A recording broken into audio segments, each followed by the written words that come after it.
Thank you. ఇప్పుడు శ్రీనివాసరెడ్డి గారు మాట్లాడతారు 2 నిమిషాలు.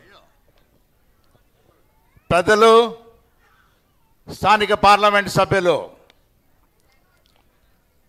చిన్ని గారికి, మనవారు ఉన్నప్పుడు విజయవాడ వారిని పిలుస్తుంటాము, వేదిక రంకించి ఉన్న కళాకారులకు, ముఖ్యంగా ఈ కార్యక్రమానికి ఇక్కడికి ఇంత పెద్ద ఎత్తున ఇక్కడికి వచ్చేసిన విద్యార్థులందరికీ కూడా హృదయపూర్వక నమస్కారాలు, ఆశీస్సులు కూడా.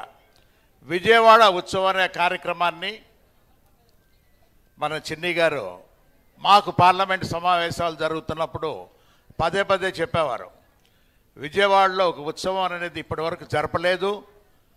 ఒక దాదాపు 10 రోజుల కార్యక్రమం ఇది. తల్లి దుర్గమ్మ తల్లి నవరాత్రి ఉత్సవాలు జరుగుతున్నప్పుడు ఆ సమయంలోనే ఈయన విజయవాడ ఉత్సవం అనేది కూడా ఒకటి ప్రారంభం చేయాలని వారి ఆలోచన రావటం అనే దానికి చాలా ప్రశంసనీయ విషయం. అందుకు మనం అందరం కూడా వారిని అభినందించవలసిందిగా కూడా కోరుతూ ఉన్నాను నేను.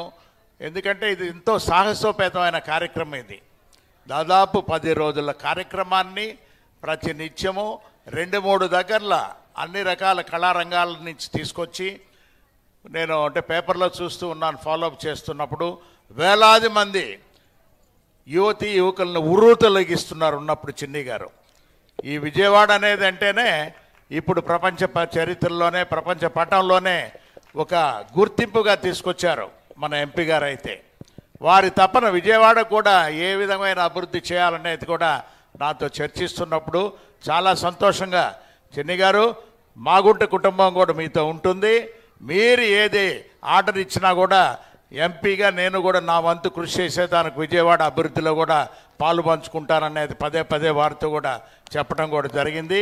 ఈరోజు అంటే నిన్న సీఎం గారు ఢిల్లీలో ఉన్నారు, ఇవాళ పొద్దున్నే ఫ్లైట్ తీసుకొని వచ్చి దుర్గమ్మ గారి ఆశీస్సులు తీసుకున్న తర్వాత చిన్ని గారిని కలిసి ఒంగోలులో కూడా మా కార్యక్రమాలన్నీ కూడా అక్కడ దసరా ఉత్సవాలు జరుగుతున్నాయి కాబట్టి ఒక్కసారి వీరిని కూడా కలుసుకొని, మిమ్మల్ని అందరూ కూడా కలుసుకొని, ఇవాళ చూస్తుంటే చిన్నపిల్లలు చాలా మంచి కార్యక్రమాలు కూడా ఇక్కడ జరిపి వారికి కూడా మెమెంటోస్ అన్నీ కూడా ప్రజెంట్ చేస్తున్నారనే దానికి ప్రత్యేకంగా వారిని అభినందిస్తూ, ఇది చాలా సాగతోపేతమైన కార్యక్రమం. అది విజయవాడ ఉత్సవం అనే దానికి వైస్ ప్రెసిడెంట్ గారు రావటం, ముఖ్యమంత్రి గారు కూడా ఇక్కడే ఉండి దగ్గర ఉండి కూడా జరిపించటం, అన్ని విధాలుగా అందరూ పెద్ద వాళ్ళందరూ ఈ ఉత్సవానికి రావటం అనే దాన్ని నిజంగా ఇది ఒక చిన్ని గారి వల్లనే ఇది వీలవుతుందని మరొకసారి నేను కూడా తెలుపుకుంటూ, వారు చేస్తున్న ఇటువంటి మహత్ కార్యక్రమాలకి మాగుంట కుటుంబం ఎప్పుడు కూడా చేదోడు వాదోడుగా ఉంటుందని మీకు అందరూ కూడా తెలుపుకుంటూ సెలవు తీసుకుంటున్నాం.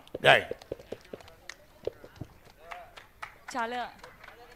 చాలా కృతజ్ఞతలు. శ్రీమతి అనురాధ మేడంని కూడా 4 విషయాలు చెప్పాల్సిందిగా కోరుకుంటున్నాము.